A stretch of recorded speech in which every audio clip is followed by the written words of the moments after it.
Every time you enter a new breed of animal, you get a different component in the milk. All right, so here we are in the milking parlor.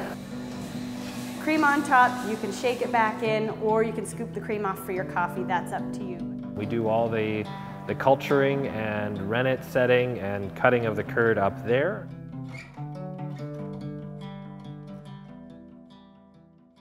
Hi, I'm Josh Beaumont. And I'm Ellen Beaumont. And we're here at New Care Farms in Iroquois, Ontario. And we're a second-generation organic dairy farm. We're standing here right now in our pasture with the ladies, and we'll be shortly heading over to show you everything else that we do today here on the farm, and then finish off with the creamery, which is our added value production facility. We do a crossbreed. We have 10 different breeds here. We do anything from regular Holstein, Brown Swiss, Jersey Cross, and then we throw in some milking shorthorn, Swedish Red, Guernsey, and some other smaller breeds like a Dutch MRI. We really like what diversity has to offer. It's also great that you don't have so much genetic dispositions when you crossbreed. You get a sort of a hybrid vigor when it comes to animals. And for us on the farm, it's very important to think about what kind of milk we're going to get out of these cows, because we're processing our own milk. So we are dealing with you know, the quality and the content of the milk. So for us, every time you enter a new breed of animal, you get a different component in the milk. So we are always looking for that beta casein, double B, protein in the milk for cheese making.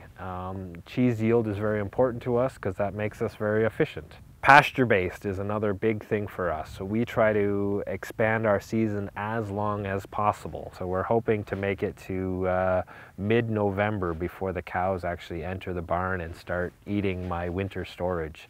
We use the Australian or New Zealand tumble wheel system, where we actually move the pasture or the fresh grass that they get 3 times a day. And for us, we do main lanes down the center of the farm, and then each side of the lane will get a fence, but we actually train our cows to walk over the fence rather than go under the fence or make gates or things like that. Just a T-post with an insulator and a pin running through the T-post on the holes that are provided, and literally you just let the insulator slide down the post, and then so now they can get in before and after, and then when we move the back fence, we will put that back up. So the whole idea of a tumble wheel is the center here. So the bottom 2 legs do not have power on them, but all the other ones on top do. And every time the fence turns, the metal disc inside of it turns, allowing the bottom 2 not to have power, but the other ones to have power. So the cows won't play with them. So even though they're a little rickety, they're not going to be played with. Right now we're averaging around 24 to 25 liters a cow at a 4.3 butterfat and a 4.5 or 3.5 protein, sorry.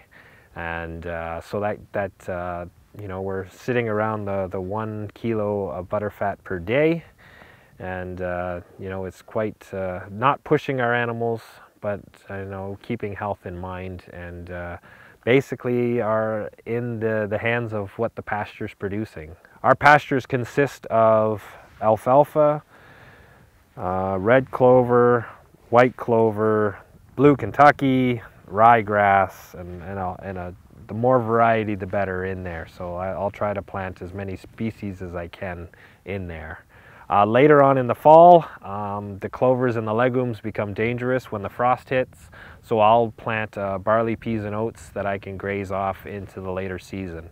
Let alone the benefits that pasture has on soil and the effects it has there, where it actually, you know, it's green covered all year round. It's you know, it puts back with the cows' management with nutrient management and their you know, manure and things like that, and also with having a crop in there for multiple years, what that allows the soil to rest and repair itself that way.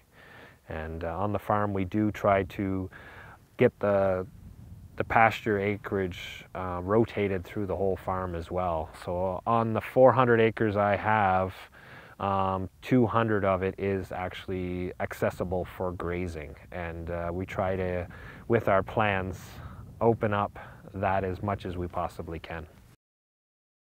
All right, so here we are in the milking parlor.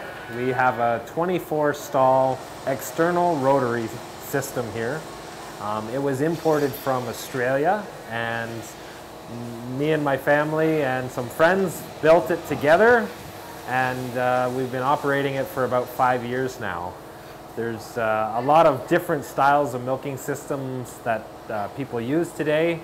The industry standard and the leading new technology right now is robotic milking, and we felt on the farm that it's hard to graze and do pasture management with the robot system, so we decided that we were going to get the milking done and over with real quick and get them back out on pasture. So we milk roughly 45 to 50 cows depending on the time of the year, and we produce about 24 to 26 liters a cow, and it takes us roughly around 22 to 25 minutes to milk, and then another 15 minutes to clean up, and we're done our chores for the day.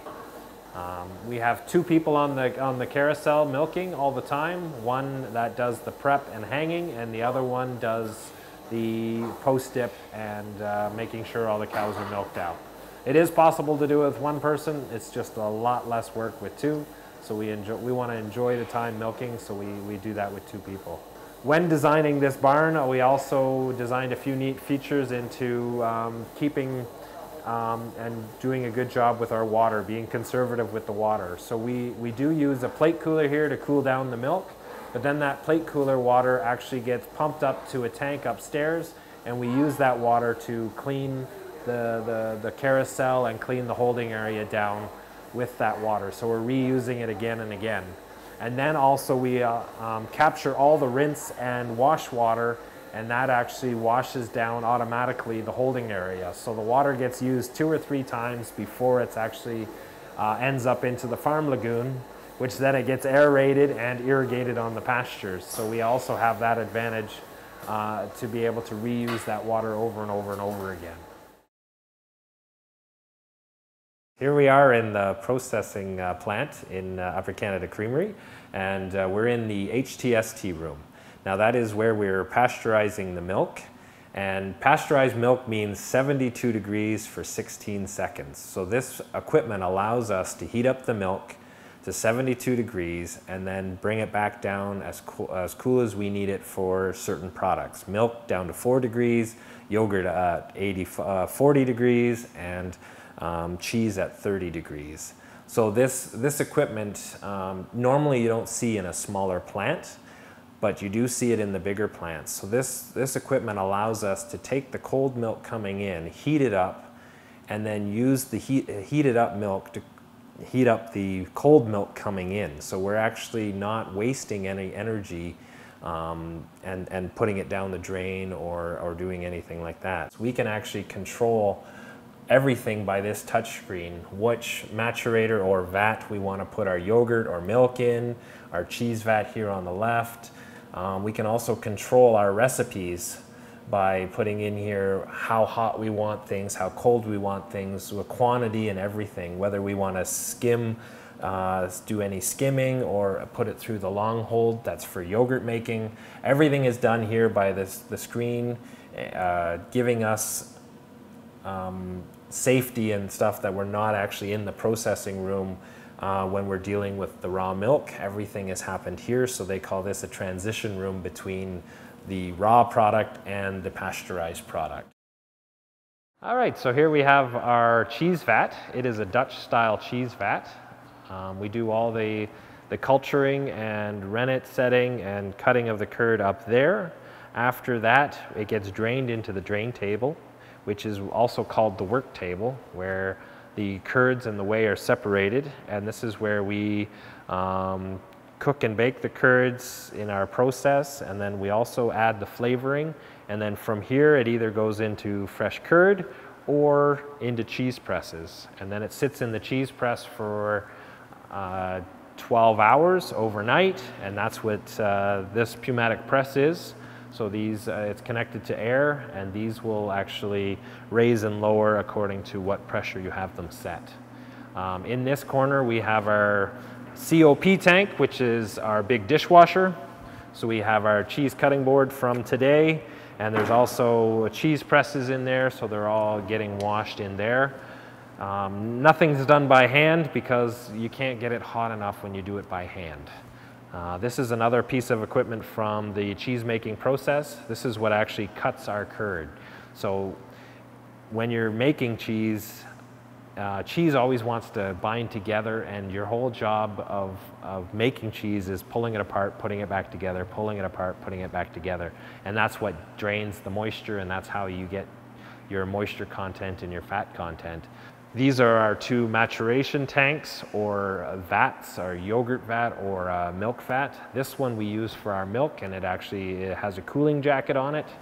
This one is used for the yogurt. It has a heating jacket on it, so we can control temperatures on either or. The yogurt actually sits at 40 degrees in here and incubates for an hour before we start filling the yogurt cups.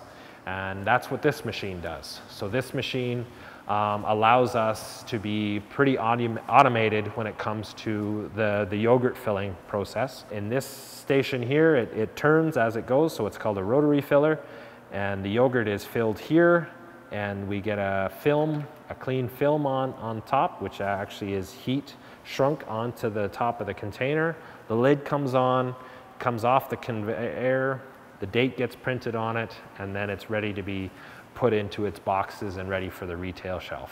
This is our milk bottle filling line. It has your accumulation table, so this is where you put the milk jugs. It goes through and actually gets cleaned with ionized air. So it's like a destaticiking aspect. So any foreign materials or anything that's in the container will get washed and cleaned out by ionized air. A 6-headed line filler fills 6 bottles at a time, and then it comes down after that. Takes about 24 seconds for every 2 liters.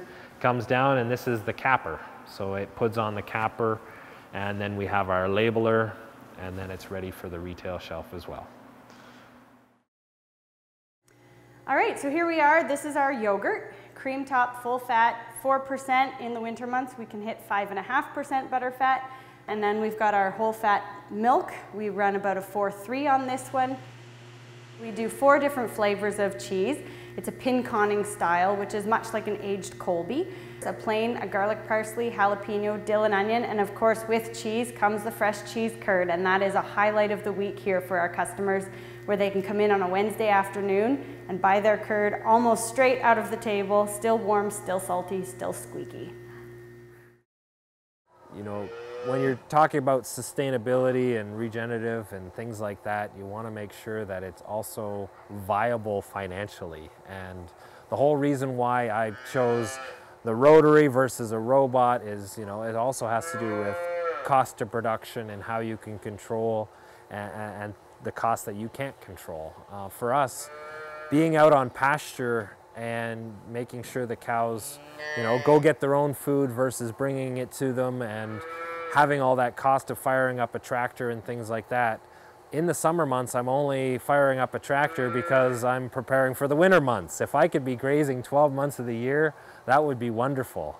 My cost of production in the summer drops drastically because I don't fire up a tractor. I don't have to bed and feed and scrape and all those sort of things. When you allow nature to do its thing, take its course, and try to mimic it as much as possible, I think that's what you know, we're trying to get to as a farming and talking sustainable and talking, you know, taking care of nature in the way it's supposed to. So our goal is always to try to mimic that as much as possible. He's got a happy smile on his head. Yeah, I know. And we're in the middle of nature with a, I don't know, it's all terrible. Anyways, we might have to redo that one too. Yeah, see, they're thinking, hey, it's milking time now. We gotta, let's go. Well, it's time to go. Boss is here, what's going on?